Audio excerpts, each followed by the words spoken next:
Hey, it's Minsky here, Colossal Strength Systems, but today I'm out jogging with Hero and Valerie, and since my video is going to be about the diaphragm and why it's the most undertrained, utilized muscle in the gym or in your fitness and health journey, that's what I decided to talk about after our run.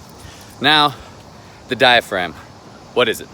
It's that muscle right underneath your rib cage that helps you breathe. It's one of the main breathing musculatures. In reality, this video is about entire breathing musculature, mainly your transverse abdominis, your pelvic floor, your serratus, and then, like I said, the diaphragm. These are gonna be the main ones, okay? So the diaphragm. When you breathe in, that diaphragm contracts and drops down. What this allows is for your body to start breathing in and causing your ribs to go in a 360 direction, right? So when that diaphragm drops down, it creates room for your lungs to go sideways and expand laterally. Why is that important? Well, if you think about your skeletal muscle tissue, which is essentially all the big muscles that you see, the innermost deep layer inside the body, around your spine, is your breathing musculature, okay? Because we're not gonna go into your heart and muscles like that. Skeletal muscle, okay?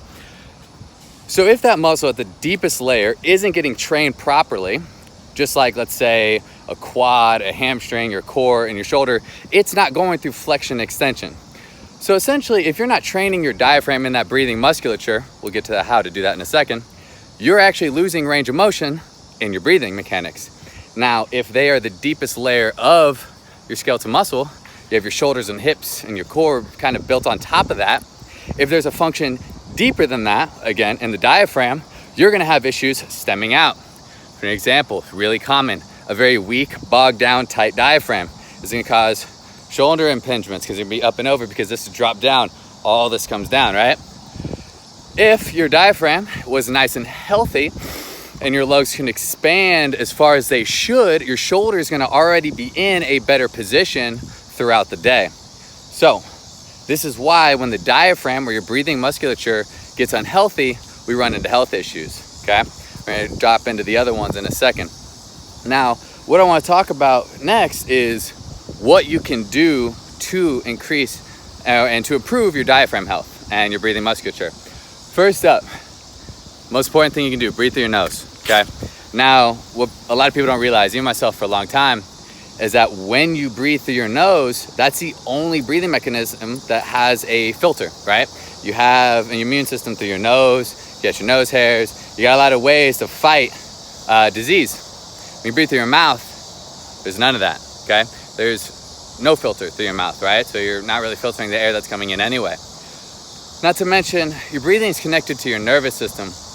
And when you breathe through your nose, it strikes a couple nerve, the vagal nerve, I think there's one that starts with a P, and essentially you're getting a sympathetic response, which all that means is a calming breath. So in sport or high pressure situations, breathing through your nose can keep you calmer in those high pressure situations. Also, throughout your day, right? Was everybody ever said, whenever you get stressed out, just breathe? Well, quite literally, when you breathe through your nose, again, you're striking the vagal nerve, you're creating a sympathetic response, and your body's going to calm down more naturally. So if you're in your day-to-day, and even just your regular old life at your desk job, and you're constantly breathing through your mouth, and when you breathe through your mouth, your lungs actually don't expand laterally. What happens is your shoulders elevate, and that's why a lot of times we get shoulder and neck issues from breathing up top. But you're not only doing that, you're setting a parasympathetic response, which is essentially causing a stress breath, right? So you're in that flight or flight mode. So not only does your breathing, affect your shoulder joints and things of that nature, what I'm telling you is it also affects your anxiety, right? Your ability to keep a calm head, your ability to stay in the game in high pressure situations, just by controlling your breath and breathing through your diaphragm. So what can we do, right? So yes, breathe through your nose, but go on slow jogs. Not only will it also train the diaphragm, but it's gonna teach you how to run in a aerobic type sense. So when you're sprinting, you're using your anaerobic system, and more than likely, you're probably having to gas through air through your mouth, again, creating that flight or flight, or also allowing you to perform at your highest when it comes to top speed. But again, if you're looking to breathe through the diaphragm, breathe through your nose, you're gonna get into a aerobic system, which is going to calm that calming breath. It's also gonna allow you to exercise for longer durations, 30, 45 minutes. When I was powerlifting and bodybuilding, I really ever did cardio.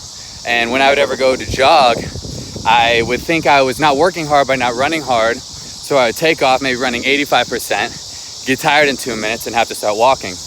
When I wanted to commit to learning how to really use my aerobic system and going for 30, 45-minute jogs, hitting 5 miles or something like that, I had to learn to breathe through my nose. So what you do is by only breathing through your nose throughout an entire cardio, and you could do this on an incline treadmill, you're gonna constantly challenge that diaphragm, and you're gonna feel your rib cage moving in a better position.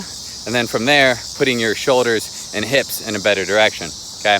One thing I want to talk about as well was the pelvic floor, like I was talking about. And when you breathe through your mouth and not your nose, that's causing bad contractions. So when your pelvic floor is not healthy, this causes a lot of issues, especially for women, post-pregnancy, things like that.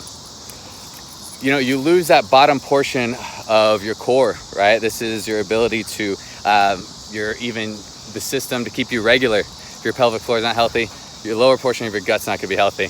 Your gut biome, if your organs aren't moving around properly because you don't have good flexion extension of your pelvic floor and all those breathing musculatures, you can run into digestive issues, gut health issues. So anyway, main thing, y'all, is challenge your breathing, train your diaphragm, train all your breathing musculature, and you're probably gonna feel better in your joints. You're gonna be a more calm individual, healthier overall.